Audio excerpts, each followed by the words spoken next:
everyone again. Jenny here with Sipping Streams Tea Company, and I can't believe it's already day 10 of my 30-day health challenge. Today, it's the middle of the week, it's Wednesday. I feel like I'm very exhausted, and probably because I stayed up really late watching Dune Part 2 last night and got little sleep. But this morning, I noticed right away, and maybe it's because the dusting of the ceiling fan, and it wasn't spinning either, but it was all vacuumed and dusted, and the ceiling near it was dusted. It's an A-frame type of house, and the whole top floor is like that, and so it's kind of weird how the ceiling fan just barely fits underneath it. But our house is made out of SIPS panels, and the inside has this texture to the ceiling of it, not popcorn texture, just different type of kind of looks like particle board that's been painted over. Anyways, so that it collects dust, or it can collect dust onto it, just because it's textured. So anyways, when I woke up this morning, I was like, no headache in the middle of the night, and I didn't have a plugged up nose. I did once I got going, started sneezing, and I had to blow my nose later on, but I think I laid in bed for about 15 minutes, and I was like, wow, I can actually breathe through my nose. So this morning I had these essentially they're like mini steam buns, but you fry them, and so they're kind of like a really thick pot sticker made with steam bun dough. And they're pretty good. I had 2 of them this morning. They're very filling, lots of carbs, but there was meat inside it and veggies. And then for lunch I had, I actually made myself my own smoothie with real fruit. So there's this brand of smoothie powder mix, and it's actually whole freeze-dried fruits and vegetables, and I think it's called Kenko. I heard about it from the Alaska Bear vlogs on their vlog and bought a subscription box of it. So I think we get 60 packets every few months of it, and it tells you how many pieces of fruit are in there, how many halves of a banana or whatever, and it tells you what it is good for your immune system. So you've heard me all week craving smoothies or fruit. So I actually put 2 packages in there, and I made myself a 20-ounce drink. So it's just with water. No, actually I put our Malfung green tea as the liquid to blend it up with some ice, and it wasn't super slushy. I used some ice cubes in order to break apart and mix really well the powder, but it wasn't meant to be an ice slushy mixture, like a thick smoothie. So a smoothie, essentially anything that's just mixes, it's almost like juice. But because this brand makes all of their packets, these kind of smoothie packets, out of freeze-dried produce, it can get clumpy. So if you just mix it in a cup of water with a spoon, it doesn't absorb all of the water. We know this because at Sipping Streams we make our own hot chocolate mixes, and our own hot cocoa mixes, and we actually freeze dry our own Alaskan blueberries. So we freeze dry the blueberries really hard so they become powdery, and then we grind them up in a food processor. But even when they're absorbing water, if it's not mixed well enough, or the water temperature isn't hot enough, it won't saturate the particles of that the blueberries. So the same kind of concept happens with the fruits and vegetables that are in these smoothie mixes. They do sell the shaker bottle you can use, and that's fine. I just used a magic bullet blender at work, and that's what we use, our magic bullet blenders, because they portion them out to 16 or 20 ounce drinks really quickly for us. And I threw the ice cubes in there just because I knew on the sides of the blender cup, if somehow the water didn't quite penetrate and agitate the sides of it enough, it wasn't going to pull in all the particles of the fruit smoothie powder mix, so of the freeze-dried ingredients. So that's why I put ice in it. But pretty much it's 40 degrees here today. In the morning, I think it was 20 degrees, so below freezing, and now the daytime is getting really hot for us. And the roads are dry for the most part, other than places where there are potholes.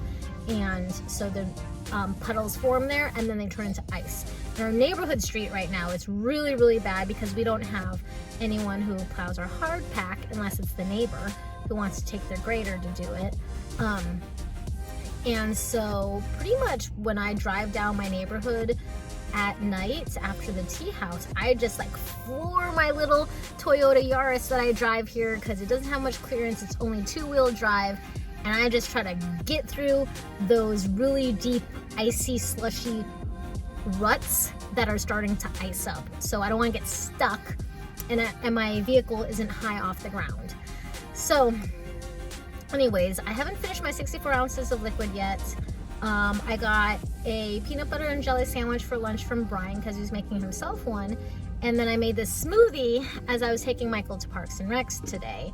And so if you want to know more about this company who makes these freeze-dried smoothie mixes, it's literally whole food that's been freeze-dried, and then you just reconstitute it by adding water. I put tea in mine just to get more antioxidants in it.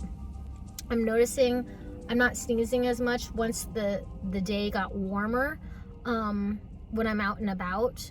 And then I went to Lulu's because I dropped off their wholesale orders. So they ordered a bunch of Alaskan Spruce Tips kombucha from us and some more matcha. So Lulu's Bagels and Bread, they serve our matcha, and they also serve a bunch of our teas there. So we are no longer in the Chena Pump Plaza, but Lulu's is still. And so customers on that end of town can get a cup of tea by just going to Lulu's. So I bought, right before they closed, I bought it's actually a bran muffin, a fruit bran muffin. And what's really funny is, you can't see because it's falling apart. I bought it mostly because it was bran. So it has lots of, protein in it and fiber in it, which will probably need more fiber in my diet, which is great because this smoothie has tons of fiber in it because it's literally whole produce. And then I was eating it and I was like, this reminds me of when I used to eat Raisin Bran when I was a kid and barely put any milk in it. It was just soften up the cereal a bit. And with that, I was like, this literally tastes like Raisin Bran cereal with soggy cereal at room temperature. But it was a good memory, And tonight we have the farmers market meeting, so our spring meeting, because May is next month and we're getting ready for the farmers market already. So someone was like, it's already starting. I'm like, no, it's not starting. We're planning for the farmers market to start.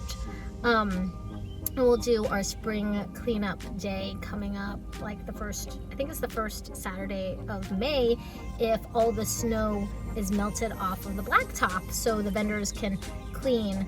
We can't really start cleaning if it's the blacktop's flooded with a gigantic mini pond, or if there's snow everywhere. But if everything's melting pretty fast right now, so if we keep up these temperatures of below freezing, freezing temperatures at night, and then really warm, upper 40s during the day, things are going to decrease, pretty fast, evaporate during the day and then freeze at night. So that's kind of breakup season for us here in Fairbanks, Alaska. One of the things that I did notice, though, that seemed to be a bit draining for me today was my mental health. And there's a lot of pressure this time of year to try to get orders out the door. Get the orders out the door, because tourism season just started. Today was the first day, the first cruise ship came up to Alaska, and we're behind on all these orders. We hand make everything. We have a backlog of 5,000 2-ounce little Honey Bear bottles that we literally weigh out and tap by hand, every single one of them. And then that, and the pressure trying to get everything ready for our first, for our spring show happening this weekend at the Carlson Center, the Women's Affair, and then just changes in the season and expectations with different people's like relationships in that I'm around. So like my brother, he wants to go see Ghostbusters this weekend, and you know, he decided to not make good choices today. He decided to scream and have a fit and kick me in the tea house today when he decided to break his own rule, which was, I'm not going to talk, I'm not going to say it again. Now, granted, that's something that he works on daily, and this is why we have a token system of the tickets, but because he kept saying, I'm going to stop talking, and then he kept fixating on, I'm going to stop talking, and just kept talking, you know, we have to call him out on that.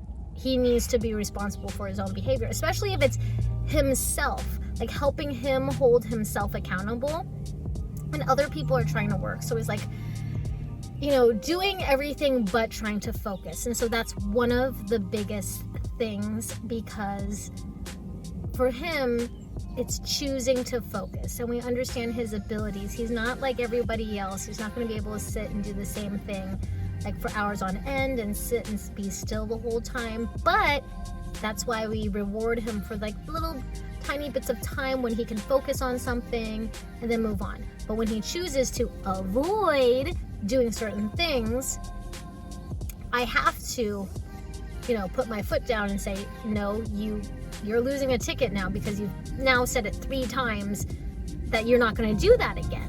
And so because he lost a ticket, he was screaming, having a fit in the store, and then kicked me. So he normally doesn't kick me. He's not like a super violent person, but you know, he was having a fit, an adult fit. And so he was doing so well this week. We went to the movies last night. He's been earning all of his tickets at all of different activities. And I think it's because of my lack of holding him responsible the very first time he breaks a rule. You know how it is as a parent. You're just like, well, I'll just let it go this time. And so really, in the end, that's me allowing that behavior to slide. And then it comes back to me, and I have to deal with the consequences of Michael having a fit, because I allowed him to have a fit by not being strict. So that's one thing that I've been battling with, is because he keeps interrupting me when I'm talking to customers on the sales floor or in the tea house. And when I'm having conversations, he hears me, so he purposely comes out to get away with something. Like, oh, can I go do this? Or like ask me a question for something. It's like when you're pitting the parents against each other and you ask one parent something and they say no, so you go to the other parent. So he knows I'm distracted when I'm talking to customers. So he thinks I'll say yes, which usually he knows I'm going to say no, but he feels like, and he knows because he's very manipulative, that if he watches the reaction of the customers, they're like, oh, it's fine. And so that's something that's been really taking a toll on me, is that when people say, oh, he's okay, oh, he has a question. The thing is, he is almost 35 years old, and he's had his whole life to know about these patterns. And he's very, very smart, very observant. And so he takes advantage of them. So that's why I say he's highly manipulative, not to be mean, but he's like, you know, there are kids who are very clever. He is very clever. And so it's really hard for my mental health to be like, okay, I'll let this slide. And then deal with this like outburst. And then, you know, it's just like a battle within myself, and it just makes me feel very self-conscious, and then maybe my customers don't like me or whatnot. So that's what I'm more of dealing with right now in this season of time. April 10th is the mental health aspects. Like, did I make a mistake? Should I be more lenient? Oh, now I'm not lenient, and now I have to deal with the consequences of it. So anyways, Michael's ready to get in the car now, so I'll talk to you guys later.